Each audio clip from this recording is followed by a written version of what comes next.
अब एक और सबसे बड़ा सवाल जो बहुतों के दिल में है कि क्या रशिया के भारत आने के बाद ये रशिया यूक्रेन वॉर रुकने वाला है। इसके लिए पहले ना थोड़ा समझना पड़ेगा कि ये रशिया यूक्रेन वॉर शुरू क्यों हुआ था। देखिए, ये यूक्रेन है क्या? एक छोटी सी कंट्री जो रशिया के नेबरहुड में है, लेकिन भैया इतने सालों से वो अपनी लड़ाई चलाती ही जा रही है। तो क्या हो रहा है? एक ना नेटो ऑर्गेनाइजेशन है which is North Atlantic Treaty Organisation. ये एक मिलिटेंट ऑर्गेनाइजेशन है जिसके ऊपर अमेरिका ने अपनी दादागिरी बना रखी है।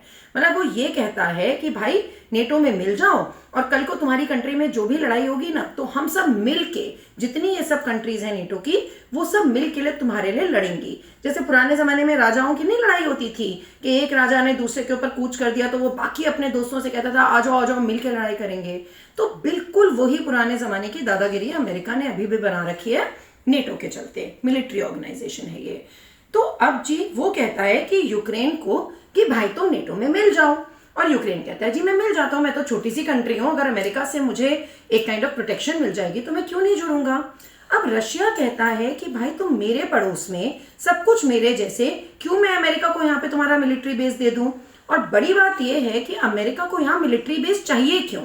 शुरू से भाई नॉर्थ ईस्ट और वेस्ट में एक ये कोल्ड वॉर रही है, अमेरिका और रशिया। अब अमेरिका चाहता है कि यहाँ आके अपना मिलिट्री बेस बना ले और पूरे इधर ईस्ट पे अपनी दादागिरी जमाए यूक्रेन के मिलिट्री बेस के चलते।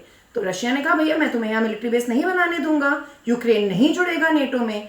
और यूक्रेन भी भैया वो जैसे छोटा बच्चा नहीं होता, पीछे कोई दादा खड़ा होता है तो गुंडे की तरह लड़ाई में वो घुस जाता है। मैं देखता हूं 3 साल में भाई ज़ेलेंस्की जी आपने अपनी कंट्री का तहस नहस कर लिया है, बुरा हाल हो गया है, अमेरिका ने आपको चूस लिया है। और आप अगर सोच रहे हो कि ये डॉनबास और लुहांस्क डिस्ट्रिक्ट लिए बिना रशिया मान जाएगा और ये पीस ट्रीटी साइन हो जाएगी और आपको पता नहीं जाने भगवान जाने क्या क्या मिलने वाला है, तो आई एम सॉरी, मैं आपका ये ड्रीम वर्ल्ड तोड़ रही हूं। आपको कुछ भी इतना नहीं मिलने वाला है। आपको अल्टीमेटली जो अपनी ये लड़ाई को खत्म करना ही पड़ेगा, क्योंकि आप अपनी इंटरनल भी देखो भाई, आपका टेन्योर खत्म हो चुका है। आपकी अब जो लीडर ऑफ स्टेट वाली थी वो खत्म हो चुकी है आपका टेन्योर। तो उसके अलावा आपकी अपनी पार्लियामेंट से आपको सपोर्ट मिलनी बंद हो गई है। आपके लोग इतने परेशान हैं। अमेरिका आपको यूज कर चुका है। अमेरिका आपकी इन्वेस्टमेंट पे, आपको रीबिल्ड करने पे पैसा नहीं खर्च करने वाला।